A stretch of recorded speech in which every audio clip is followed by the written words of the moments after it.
Hi, I'm David. I own and operate Country Whatnot Gardens here outside of Rochester, Indiana, which is about an hour south of the Michigan state line.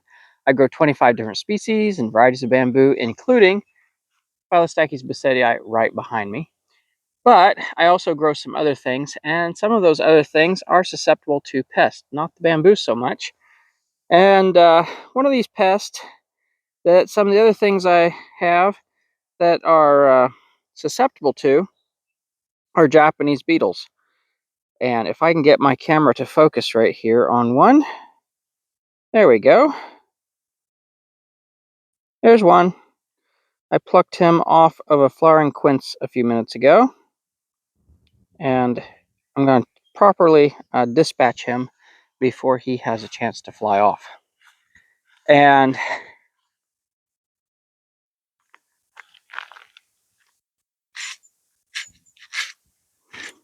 right there on a millstone makes the perfect surface. They have bothered the flowering quince. They got to some of the flowering cherries, chewed the leaves up there, and they got to the Manchurian apricots. You can tell by the holes in the leaves what voracious eaters they are. Something that the beetles are not bothering is the bamboo. No holes in the leaves on Phyllostachys nuda. No holes in the leaves of Phyllostaches basedii. No damage to Phyllostaches atravaginata, nor indeed any of the other Phyllostaches species. Arundinaria gigantea, the Macon clone here, is all free from damage as well. No damage from Japanese beetles on it. The Sasamorpha looks good. No Japanese beetle damage on Sasamorpha borealis here. There's one flying around, look, but it's not wanting to. Check this out. It was trying to find, there it is right there.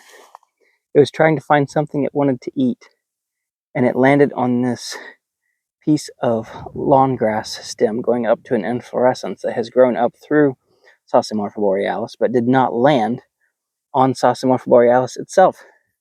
As you'll notice, there's no holes in any of the leaves, none at all. But there's a beetle right there, but not for long.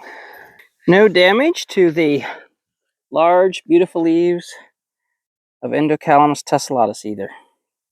Still looking beautiful. Absolutely gorgeous. No beetle damage here. The delicate foliage of Fargesia dracocephala, no damage there either. Sasa ocedensis, looking beautiful. Free of holes, free of that characteristic lace-eaten pattern as so many trees and bushes have now due to these summertime pests. I would say Japanese beetles are the worst. No damage. No damage to itsy bitsy little Ploblastus disticus here either, which is starting to show its characteristic leaf pattern right there at the end.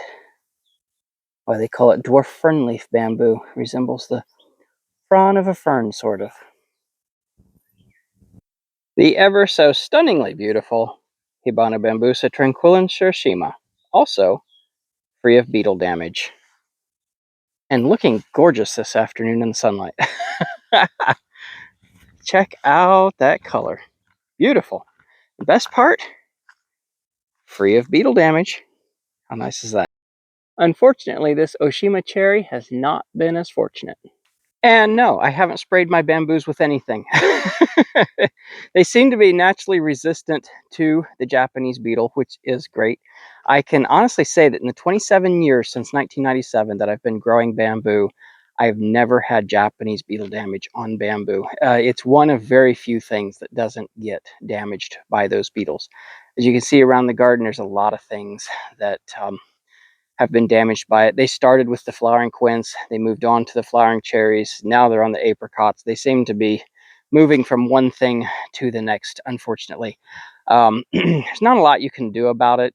If you do spray for them, you have to be careful because of bees, of course. The best thing really to do, if you can reach what they're on, is to get a bucket of water and just shake the limb that they're on so that they drop down into the bucket of water.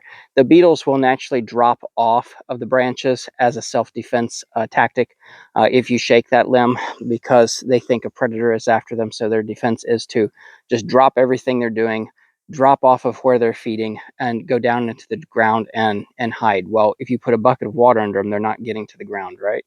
And they can't escape out of that water. If you're lucky enough to have koi, or as the Japanese call them, nishikigoi, you can, of course, feed the Japanese beetles to the koi. I used to do that when I had a koi pond at another location, and the koi loved them. If you don't have koi that want to eat the beetles, you can, of course, stomp them, like I did back the way with those others. And as far as that, there's not really a lot else you can do. I mean, spray, manually remove them, kill them, feed them to something, stomp them, whatever. But you shouldn't just let them go, because they will just be prolific the following year, even worse. So take care of them if you can at all. But until next time, if you like this video, please give me a like, subscribe, and share. I'd really appreciate it. Till next time, thank you for stopping by, and take care. Bye.